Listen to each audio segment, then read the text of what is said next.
काँग्रेसचे नेते विजय वडेट्टीवार आपल्याबरोबर आहेत. विजय वडेट्टीवारजी आज मुख्यमंत्र्यांनी विधानसभेमध्ये भाषण करत असताना खरं तर मिसिंग लिंकच्या बाबतीत बोलत असताना विरोधकांनी महाराष्ट्राला बदनाम करू नये, मी कोणालाही सोडणार नाही महाराष्ट्राला बदनाम करणाऱ्याला, अशा पद्धतीने वक्तव्य केलेलं आहे. नाही, असं आहे, महाराष्ट्र या राज्यातील 14 कोटी जनतेचा आहे.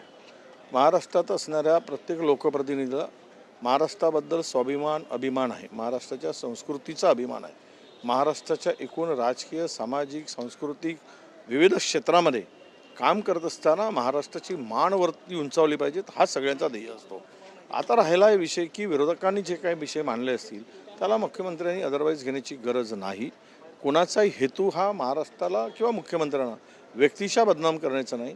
लोकशाहीमध्ये जी आयुधं जी व्यवस्था निर्माण केली त्यामधून जे आयुधं दिलेत सत्ताधाऱ्यांना आणि विरोधकांची भूमिका विरोधक म्हणून मांडत असताना त्यामध्ये जे प्रश्न असतात ते मांडले जातात. ते प्रश्न उद्या जर उदाहरणार्थ रस्त्यात खड्डे पडलेत तर बोलणं म्हणजे मुख्यमंत्र्यांचा किंवा महाराष्ट्राचा अवमान आहे असं समजण्याचं काही कारण नाही.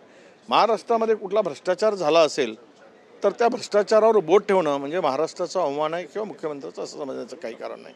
महाराष्ट्रातील विविध विकास कामामध्ये काही उणिवा असतील त्या जर जबाबदारीनं मानल्या तर त्या उणिवावर बोट ठेवणं म्हणजे महाराष्ट्राचा अवमान आहे असं समजण्याचं कारण आहे.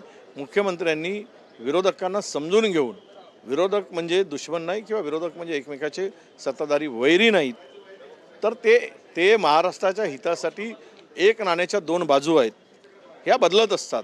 जसं एखाद्या वेळेस दोन संघ एकमेकापुढे येतात आणि टास्क केला जातो, तो कुठला टास्क टास्क केल्यानंतर तो नाणा कशा दिशेनं पडतो त्यावर ती बाजूनं तो जिंकतो.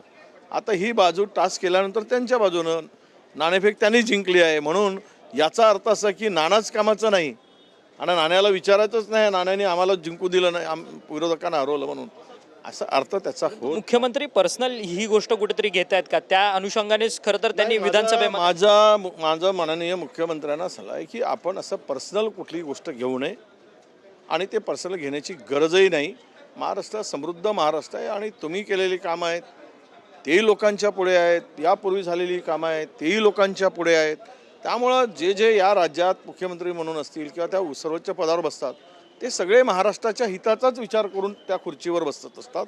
आम्ही काही कोणी महाराष्ट्राची अधोगती करायसाठी बसलाय असा त्याचा अर्थ नाही. खरं तर शरद पवार आज विधिमंडळात आले. शरद पवारांनी उपमुख्यमंत्री एकनाथ शिंदेच्या कार्यालयात ते बसले आणि तिथं त्यांनी भेट घेतली उपमुख्यमंत्र्यांची.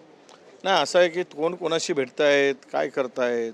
आता आम्हाला जरा आमच्याकडे ज्या बसलेल्या रूममध्ये काय चाललं आहे हे करायसाठी तो ड्रिल मशीन नाही आहे की ते भोग पाडला पाहिजे त्या दिवाळीला आणि त्यांचा संवाद आम्ही ऐकला पाहिजेत, अशा प्रकारची सध्या आमच्याकडे व्यवस्था नाही. ती व्यवस्था झाली की आत काय घडलं ते माध्यमापुढे आम्ही नक्की सांगू. पण महाराष्ट्राच्या राजकारणात मला असं वाटतं की पाऊस जोरात पडतो आहे, तशा राजकीय चर्चाही जोरात आहेत.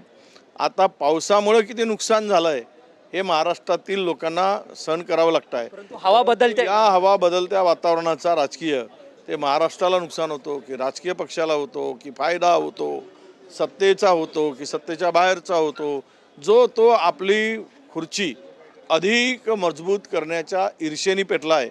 आणि त्यामधून ज्यांना त्यांना वाटतं की माझी खुर्ची आता पुढचीच आहे, या बाबतीत सगळ्यांचे प्रयत्न सुरू आहेत. हा योगायोग समजावा का? असणाऱ्यांनी टिकवायचं आहे, नसणाऱ्यांनी मिळवायचं आहे, हाच ध्येय या सगळ्यांचा. योगायोग समजावा की हे सगळं घडवून आणलं. मला योगायोग आहे की कारण त्या प्रक्रियेमध्ये मी मुळात नाहीच, त्यामुळं मला काही त्यामध्ये फार अधिक सांगता येणार नाही. तर धन्यवाद विजय वडेट्टीवारजी, तुम्ही आमच्याशी बातचीत केली. जे काही आज शरद पवार हे उपमुख्यमंत्री एकनाथ शिंदेच्या कार्यालयात जाऊन तिथे बसले आणि त्यांनी आमदारांची बैठक बोलावली, या सगळ्या संदर्भात माझ्याकडे अधिकची माहिती नाही आहे. परंतु राजकारणातली हवा बदलते का अशा पद्धतीचा एक सवाल जो आहे तो विजय वडेट्टीवार यांनी आपल्याशी बोलताना उपस्थित केलेला आहे. व्हिडिओ जर्नलिस्ट रोहनसह अक्षय मंकणी, TV9 मराठी, मुंबई.